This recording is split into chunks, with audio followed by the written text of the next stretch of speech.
Hey coucou, aujourd'hui j'ai plus d'électricité dans ma maison parce qu'il y a une coupure d'électricité, parce qu'il y a des tempêtes tropicales.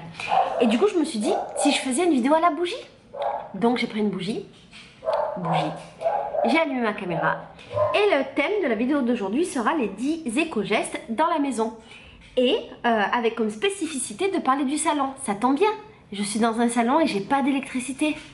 Donc dans cette vidéo je vais te donner 10 choses que tu peux faire, 10 exemples de choses à faire pour une maison un peu plus écologique. Alors la première chose que tu dois certainement savoir, parce que c'est évident maintenant, mais ce qu'il y a de bien quand tu sors de ta maison, c'est de débrancher toutes tes prises électriques, notamment grâce aux multiprises avec un interrupteur. Tu fermes l'interrupteur, ça éteint tous les appareils électriques en veille dans ta maison. Ce que tu peux faire aussi, c'est essayer d'éteindre toutes les lumières inutiles, en tout cas profiter de plein d'options qui s'offrent à toi le maximum possible. Je vais pas te parler de bougie parce que la bougie c'est vraiment l'option de la dernière chance quand tu n'as plus d'électricité. Des exemples, tu peux essayer de profiter au maximum de la lumière du jour dans ta maison. Hey, le vent est en train d'éteindre ma bougie.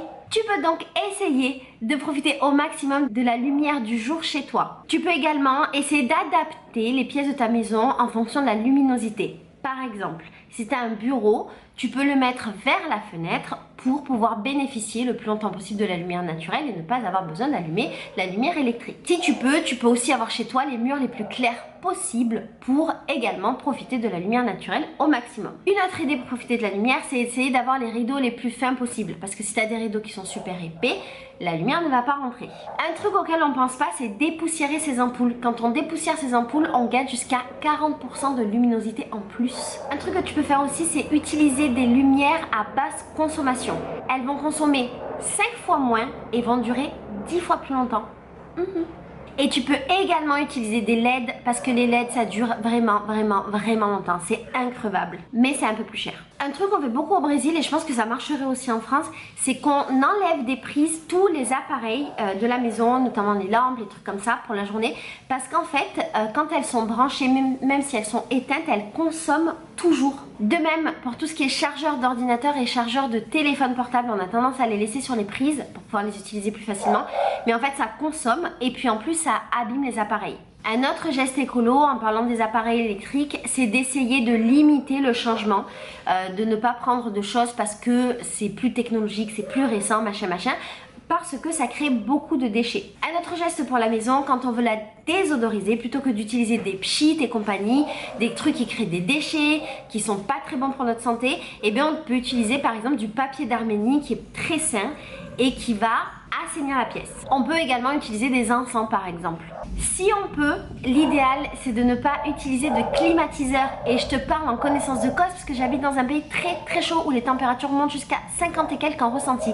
Si on peut ne pas en utiliser, il y a plein de techniques pour rafraîchir les pièces. Comme par exemple le fait de laisser le matin notamment les volets fermés pour éviter que la chaleur rentre dans les pièces. Ce qu'on peut faire aussi, c'est une astuce de grand-mère, c'est utiliser des linges mouillés. Les grand-mères, ce qu'elles faisaient avant, c'est qu'elles prenaient des linges mouillés qu'elles étendaient dans les pièces où il faisait vraiment trop chaud. Et en fait, le linge mouillé attirait la chaleur et rafraîchissait les pièces. Ce que font les Brésiliens, c'est qu'ils mettent des seaux d'eau froide dans les pièces pour attirer la chaleur et pour rafraîchir les pièces. Ce qu'on peut utiliser également, c'est un ventilateur électrique qui va beaucoup moins consommer qu'un climatiseur. Ce qu'on peut faire également, c'est mettre un linge mouillé devant le ventilateur pour qu'il envoie comme des espèces de micro-gouttes d'eau, ce qui va humidifier la pièce et ce qui va la rafraîchir.